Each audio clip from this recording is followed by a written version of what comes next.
Il suffit d'un simple glissement de doigt sur un écran pour affiner une taille, lisser une peau. Ou élargir des hanches, ouais. Exactement. Sur le moment, c'est presque un jeu virtuel, une petite modification numérique inoffensive. Jusqu'au moment où ce même glissement de doigt te pousse à passer à l'acte. C'est ça. Et c'est là que ça devient tragique. Cette même quête d'une esthétique générée par ordinateur a conduit une femme de 28 ans à mourir d'une overdose dans une maison de convalescence clandestine. Ouais, l'envers du décor est vraiment sombre. Et c'est justement ce qu'on va décortiquer aujourd'hui. On plonge au cœur d'une enquête exhaustive et franchement assez vertigineuse, publiée par Block News en avril 2026. L'article s'appelle « L'ubérisation de la chair », c'est bien ça? Tout à fait. Et notre mission avec cette exploration, c'est de comprendre avec précision comment les filtres de nos réseaux sociaux ont muté, enfin, comment ils ont transformé la chirurgie esthétique en une industrie mondialisée à bas coût. Une industrie qui génère des milliards de dollars, faut-il le rappeler. Des milliards, ouais. Tout en banalisant totalement la mort. L'enquête pose le décor avec une chronologie implacable. Mars 2025, 2 femmes perdent la vie en l'espace de 14 jours. 2 semaines, c'est terrifiant. D'abord, il y a Amonique Miller, 28 ans. Elle se fait opérer d'un BBL, un Brazilian Butt Lift, à Miami. Mais elle meurt pas pendant l'opération, si j'ai bien lu. Non, voilà. Quelques jours plus tard, dans ce qu'on appelle une recovery house, une maison de récupération non homologuée, les rapports toxicologiques ont révélé qu'on lui avait administré un mélange d'oxycodone et de bromazolam. Ah oui, et ça, c'est un point hyper important. Le bromazolam, c'est pas du tout un médicament standard, hein. Pas du tout, ouais. C'est une benzodiazépine de synthèse. Non réglementé, qu'on achète au marché noir. En fait, ils utilisent ça dans ces établissements clandestins parce que c'est un sédatif musculaire hyper puissant et surtout très bon marché. C'est parfait pour garder les patientes calmes, quoi. Voilà, mais au mépris total du risque de dépression respiratoire mortelle. C'est glaçant. Et à peine 2 semaines plus tard, il y a Elisabeth Sanchelot, une actrice qui décède chez elle après avoir reçu des injections de silicone carrément à domicile. Ce qui amène la vraie question de cette analyse, en fait. Ouais. Par quel mécanisme exact on est passé d'une simple culture du selfie à une économie chirurgicale mortelle qui opère dans des salons privés? Eh bien, l'aspect le plus sombre de cette dynamique, ça réside dans sa nature purement industrielle. Hmm. Le vocabulaire médical classique, tu sais, le soin, la patience, le diagnostic, ça n'a plus aucune place ici. L'enquête de Block News démontre qu'on observe l'émergence d'un capitalisme de l'apparence. Un capitalisme de l'apparence. C'est un terme fort, hein. Ouais, parce que ce marché applique hyper rigoureusement les préceptes des applications de mise en relation, genre les VTC ou la livraison de repas. Sauf qu'au lieu de livrer des pizzas, Voilà, ce modèle logistique s'applique directement au remodelage de la chair humaine, avec les mêmes impératifs de rapidité, de compression des coûts et bien sûr d'exploitation des travailleurs. c'est fou. Mais pour saisir comment un tel système arrive à convaincre des milliers de personnes de s'allonger sur des tables d'opération, parfois insalubres, faut remonter à la source de la demande. Et cette source, elle clignote en permanence au fond de nos poches. Exactement. Les données financières du marché de la chirurgie esthétique sont juste colossales. L'enquête parle de 83 milliards de dollars en 2024. Et les projections atteignent 196 milliards d'ici 2033. C'est exponentiel. Et cette croissance, elle n'est pas du tout liée à des percées médicales révolutionnaires qui rendraient les actes plus sûrs, hein. Elle est propulsée par un fait social massif.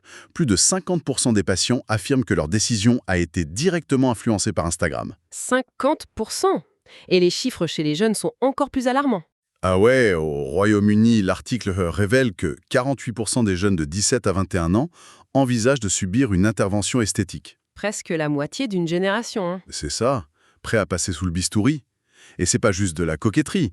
L'article détaille ce que les cliniciens appellent maintenant la Snapchat dysmorphia, ou la dysmorphie digitalisée. Ouais, et cette appellation clinique, elle souligne un basculement psychiatrique majeur. L'étude publiée dans Frontiers in Public Health, qui est d'ailleurs largement citée dans le dossier, décortique la mécanique de ce trouble. Vas-y, explique-nous un peu comment ça fonctionne. Historiquement, la dysmorphie corporelle naissait d'une perception altérée de son propre reflet dans un miroir physique. Mais aujourd'hui, le cerveau humain est confronté à une dissonance cognitive d'un genre complètement nouveau. Parce qu'on interagit avec des filtres, c'est ça, hein? Exactement. Les gens passent des heures à interagir avec une version d'eux-mêmes hyper idéalisée par la réalité augmentée. Du coup, quand l'écran s'éteint, le retour à la réalité biologique crée une détresse psychologique fulgurante. Donc, le filtre modifie l'image, puis il modifie l'attente du cerveau sur ce que devrait être la normalité, et bam, il génère la souffrance. C'est tout à fait ça. C'est une boucle d'asservissement psychologique redoutable. Enfin, je veux dire, c'est comme être traqué par un missile à tête chercheuse algorithmique. C'est une super analogie. L'algorithme détecte la moindre micro-hésitation. Ouais, genre le temps de pause d'une fraction de seconde supplémentaire sur une vidéo de remodelage corporel, et hop, il s'en sert pour inonder ton fil d'actualité avec des contenus similaires. Et les stats le prouvent, hein. 38% des 21-25 ans se sentent physiquement plus mains dans leur peau après ces expositions. Pendant que l'industrie chirurgicale, elle, investit des millions en pub sur ces mêmes réseaux. L'application crée la blessure narcissique et le chirurgien paye l'application pour avoir le droit de vendre le pansement. Une symbiose financière totale. Et le pire, c'est que cette dysmorphie digitalisée crée pas juste un vague complexe. Elle exige des mensurations très spécifiques, souvent impossibles à obtenir avec la génétique ou le sport. Le fameux corps en sablier. Voilà, la silhouette en sablier hyper prononcée qui nécessite de déplacer des volumes massifs de graisse d'une zone à une autre. Ce qui nous amène vraiment au cœur de cette enquête, le BBL, le Brazilian Butt Lift. Le nom, ça évoque vaguement une tendance estivale inoffensive, mais le geste chirurgical est d'une lourdeur extrême. Totalement. C'est une procédure très invasive. Les fesses et les hanches. Et l'échelle de cette pratique donne le vertige, non? Selon la Société internationale de chirurgie plastique esthétique, 600 000 BBL ont été réalisés dans le monde en 2024. C'est multiplié par 40 en 10 ans. 40 fois plus. Et c'est là que l'enquête devient troublante en épluchant les données.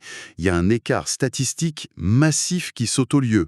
Tu parles du taux de mortalité ? Ouais, depuis 2018, il existe des recommandations mondiales strictes qui interdisent formellement d'injecter la graisse dans le muscle fessier pour éviter l'embolie. Quand c'est respecté dans un centre accrédité, le taux de mortalité est de 1 sur 20 000. Ce qui reste un risque, mais un risque médical standard. Voilà. Mais de l'autre côté, dans les cliniques à bas coût mentionnées dans l'enquête, la mortalité explose à 1 décès pour 3000 opérations. J'ai d'abord pensé que ça venait des infections, des blocs sales, du mauvais matos. Mais pas du tout. Non, c'est purement anatomique et délibéré. Pourquoi les médecins suivent pas la règle alors? C'est terrifiant. C'est intimement lié à la gestion du temps. Anatomiquement, le muscle grand glutéal, dans les fesses, est traversé par un réseau veineux hyper dense. Des grosses veines, quoi. Ouais, de larges conduits sanguins qui remontent directement vers le cœur et les poumons. La règle de 2018 impose d'injecter la graisse uniquement dans la couche sous-cutanée, au-dessus du muscle. D'accord. Le problème, c'est que cet espace sous-cutané a une capacité d'absorption très limitée.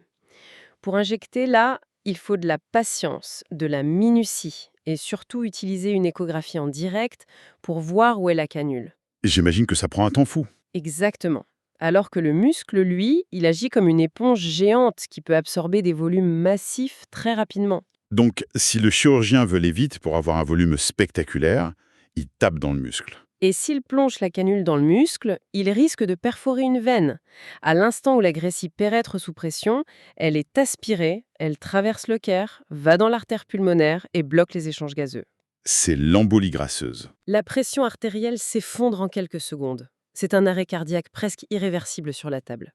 Donc l'écart de mortalité s'explique par une décision délibérée de sacrifier la sécurité pour la vitesse. L'échographie ralentit la chaîne de production, en gros. Cette pression temporelle, c'est vraiment le symptôme du glissement vers la gig économie.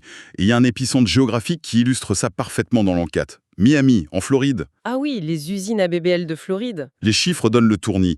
On y trouve d'immenses cliniques qui proposent des BBL à 2 900 $. Pour comparer, une vraie intervention par un chirurgien certifié, ça coûte entre 8 000 et 20 000 $. La différence est dingue. Et ça nous ramène au cas tragique d'Erika Russell, 33 ans, mère de 5 enfants, décédée sur la table d'opération.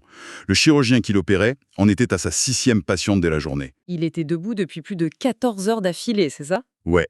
Parce que ces médecins sont souvent payés à la commission. S'ils touchent qu'un petit pourcentage sur une OP à 2 900 $, leur seul moyen de gagner leur vie, c'est d'enchaîner les corps à un rythme effréné. Résultat, 92% des décès floridiens liés au BBL ont lieu dans ces cliniques à très haut volume. 92%, c'est accablant. Et cette structure économique exploite une faille réglementaire locale complètement folle en Floride. Ah oui, j'ai lu ça, le truc avec le changement de nom. C'est ça. Quand une clinique accumule trop de morts et attire l'attention de l'ordre des médecins, les proprios liquident la société.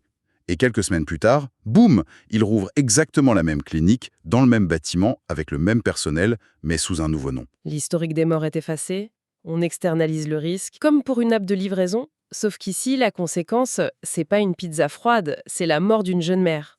Et ce modèle, il n'a pas de frontières. L'enquête parle énormément du tourisme chirurgical. Les algorithmes te balancent des offres géolocalisées pour la Turquie, la Colombie, le Mexique. Ouais, le fameux forfait tout compris en Turquie à 300-500 euros. Le mot forfait fait froid dans le dos quand on parle d'une intervention aussi lourde. Vol, hôtel, chirurgie. Les journalistes retracent le parcours de victimes britanniques, comme Demi Agogolia. Celle qui a fait une crise cardiaque dans un taxi. C'est ça, en route vers l'aéroport d'Istanbul. La clinique l'avait autorisée à prendre l'avion malgré des gros malaises, juste pour libérer son lit. Et il y a eu tellement de victimes britanniques, Melissa Kerr, Leah Cambridge, que c'est devenu une crise de santé publique au Royaume-Uni. Et la réponse du gouvernement est d'une ironie totale. L'État a dû nouer un partenariat avec TikTok pour diffuser des campagnes de prévention. Le serpent qui se mord la queue. Un gouvernement qui supplie l'algorithme de freiner une hécatombe que ce même algorithme a méthodiquement construite. Mais là, ça soulève une vraie question. Et je me fais l'avocat du diable une seconde. On pourrait se dire qu'il y a une part de responsabilité individuelle, non?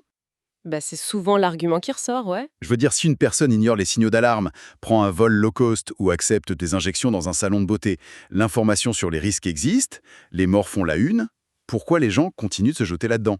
Cet argument-là, il suppose que le patient a accès à une info transparente. Or, l'enquête montre que l'écosystème numérique a complètement brouillé la frontière entre le divertissement, la pub et l'expertise médicale. Comment ça? Prends le cadre légal américain, c'est l'exemple parfait. Aux États-Unis, n'importe quel médecin, un généraliste, un pédiatre, un dentiste peut légalement se dire cosmetic surgeon, chirurgien esthétique. Attends, un dentiste peut s'appeler chirurgien esthétique Voilà, sans aucune formation de chirurgie? exactement. Aucune validation nécessaire.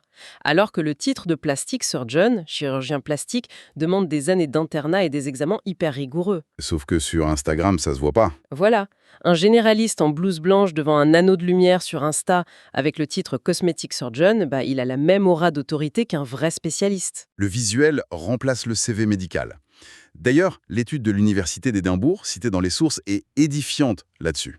Oui, les chercheurs montrent que les jeunes femmes ont totalement abandonné les canaux de vérification traditionnels. Elles regardent plus les registres de l'ordre des médecins. Elles utilisent Instagram ou TikTok comme moteur de recherche médicale.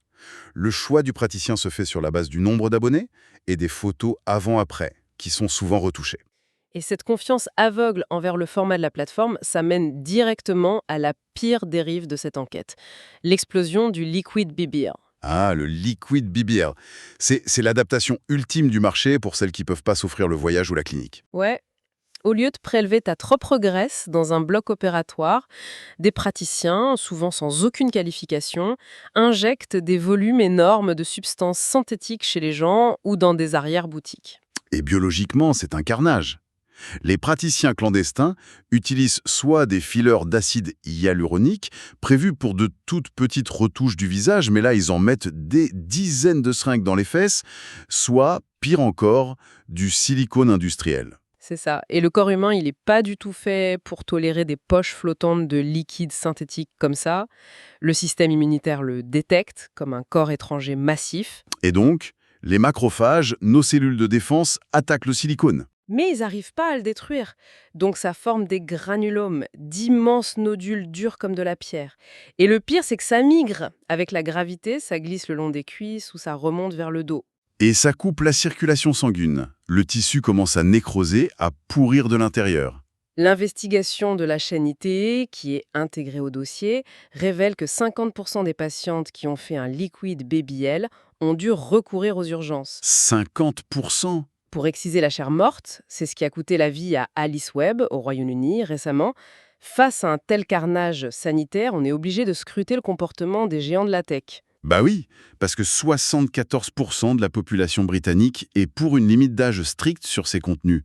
La population comprend le danger, mais Instagram et TikTok font rien.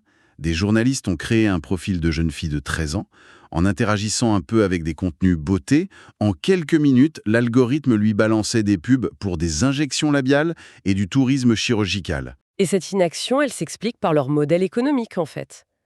L'insécurité physique, c'est l'un des plus puissants moteurs d'engagement. Plus t'es mal dans ta peau, plus tu scrolles. C'est ça. Et plus l'espace publicitaire vendu à cette industrie de 83 milliards devient cher. Leur demander de vérifier les comptes ou de bloquer les mineurs, c'est leur demander de saboter leurs propres revenus. C'est désespérant. Et la politique pendant ce temps?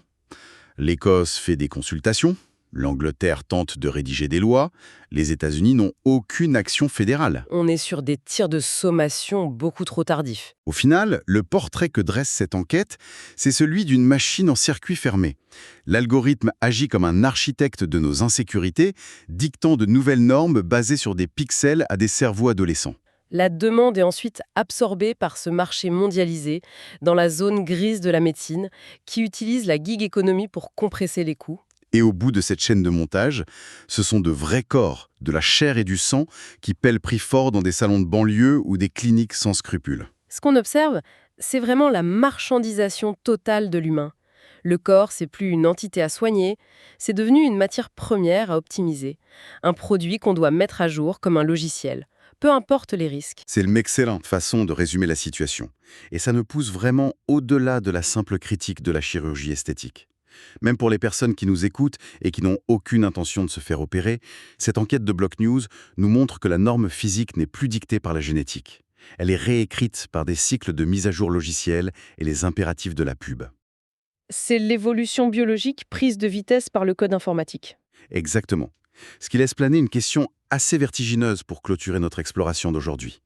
Si des algorithmes et des simples filtres ont réussi, en 10 ans à peine, à repousser des milliers de personnes vers des blocs opératoires mortels pour redessiner la chair humaine à l'échelle industrielle, Ouais. mais est en droit de se demander quel autre aspect fondamental de notre réalité concrète, hors ligne, de nos choix vitaux ou de notre biologie, cette même machine d'optimisation est-elle en train de reprogrammer en ce moment même sans même qu'on s'en rende compte ?